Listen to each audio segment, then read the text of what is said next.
নমস্কার বন্ধুরা, আজ আমি ভিডিওতে বলবো জুলাই মাসের 11 ও 12 এই দুদিনের কুম্ভ রাশির দৈনিক রাশিফল সম্পর্কে। দুটো দিন কুম্ভ রাশির লোকেদের কেমন যাবে, এই দুদিনে গ্রহ নক্ষত্রের স্থিতি কীরূপ থাকবে, কী যোগ নির্মাণ হবে, কী প্রভাব পড়বে দৈনন্দিন জীবনের উপর, সে কথা বলবো। এছাড়া বলবো এই দুদিনের স্বাস্থ্য, আর্থিক স্থিতি, পারিবারিক জীবন, দাম্পত্য জীবন, কেরিয়ার, চাকরি ও ব্যবসা, এই সমস্ত কিছুর উপর কী প্রভাব পড়বে। তাই রাশি যদি কুম্ভ হয়ে থাকে তাহলে অবশ্যই ভিডিওটি শেষ পর্যন্ত দেখুন। প্রথমে বলবে এই দুদিনে গ্রহ নক্ষত্রের স্থিতি কিরূপ থাকবে। 11ই জুলাই শুক্রবার কৃষ্ণপক্ষের প্রতিপদা তিথি, দুপুর পর্যন্ত চন্দ্রমা ধনু রাশিতে থাকবে, তারপর চন্দ্রমা মকর রাশিতে প্রবেশ করবে। নক্ষত্র থাকবে উত্তরাষাঢ়া নক্ষত্র। চন্দ্রমা আপনাদের একাদশ এবং দ্বাদশ দুটি ভাবকে মোটামুটি সক্রিয় করে তুলবে। এই দিন প্রীতি নামক যোগ থাকবে।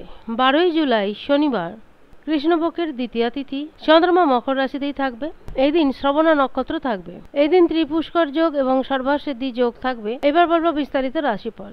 11ই জুলাই শুক্রবার একাদশ ভাবেই থাকবে এই দিন চন্দ্রমা। তবে এই দিন চন্দ্রমা যে নক্ষত্রে বিরাজ করবে সেটি হলো সূর্যের নক্ষত্র। যদি আপনাদের পরিবার এবং পরিবার থেকে একটু বাইরে কেউ যদি বিদেশে থেকে থাকে তাহলে আজকে তার সঙ্গে কোনো সম্পর্ক স্থাপন হতে পারে এবং তার দ্বারা কোনো শুভ সমাচার মিলতে পারে। স্বাস্থ্য মোটামুটি ঠিকঠাক থাকবে। নিশ্চিতভাবে বলা যেতে পারবে না যে স্বাস্থ্য খুব ভালো থাকবে, কারণ চন্দ্রমা দুটো ভাবকেই সক্রিয় করে তুলবে। মিশ্র ফল পেয়ে থাকবেন। মানসিক দিক থেকে কোনো ভ্রমিত হবার সম্ভাবনা রয়েছে। হয়তো কোনো কাজের জন্য মন কোনো প্রত্যাশা করেছিলেন, হয়তো সেই দিক থেকে অপ্রত্যাশিত কোনো ফল আসতে পারে, যার জন্য মানসিকভাবে দুর্বল হয়ে উঠতে পারেন।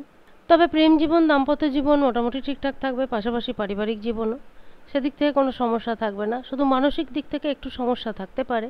চাকরি হোক ব্যবসা হোক মোটামুটি সেদিক থেকে ভালো ফল পেয়ে থাকবেন। একাদশভাবে চন্দ্রমা লাভের দিকটা মজবুত করে তুলবে। বিদ্যার্থীদের কাছে দিনটা ভালো যাবে, তবে বিদ্যার্থীদেরও কিন্তু যথেষ্ট পরিশ্রম করতে হবে।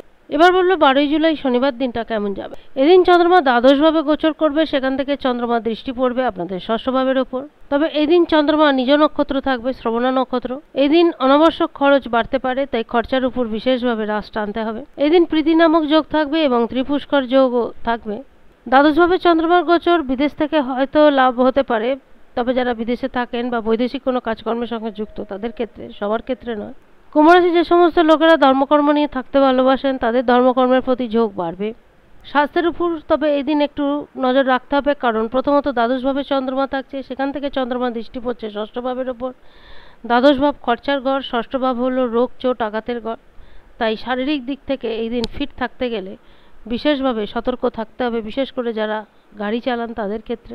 তবে এই দিন মানসিক উদ্বেগ না থাকলেও মনের মধ্যে একটা চাপ থাকবে কাজকর্মকে নিয়ে, বিশেষ করে যারা নিজ ব্যবসার সঙ্গে যুক্ত বা পার্টনারশিপে কোনো ব্যবসা করছেন বা বড় কোনো দোকানদারির সঙ্গে যুক্ত রয়েছেন। তবে গুরুর অপার কৃপা থাকবে কুম্ভ রাশির উপর, কারণ গুরু এই সময় উদয় হয়েছে।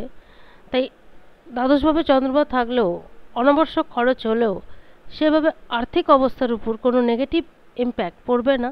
আর্থিক স্থিতি মজবুতই থাকবে। যারা ধর্মকর্ম পূজা অর্চনা নিয়ে থাকতে ভালোবাসেন তাদের ঝোঁক সেই দিকে আরও বাড়বে। তবে সন্তানের দিক থেকে শুভ সমাচার আসতে পারে। সন্তানের চাকরি, সন্তানে যদি কোনো ব্যবসার সঙ্গে যুক্ত থাকে সেই দিক থেকে, বা লেখাপড়ার দিক থেকে, সন্তানের দিক থেকে খুশির সংবাদ আসতে পারে। যদি কোনো কাজকর্ম থেকে মনের মতন সফলতা না আসে বা কোনো কারণে সেই কাজকর্মে বাধাপ্রাপ্ত হচ্ছে, সেই নিয়ে বিশেষভাবে চিন্তিত হবেন না। দুদিনের জন্য সেই কাজকর্মের উপর থেকে একটু নিজেকে সরিয়ে নিন, আস্তে আস্তে দেখবেন পরিস্থিতি যথেষ্টই স্বাভাবিক হয়ে উঠেছে।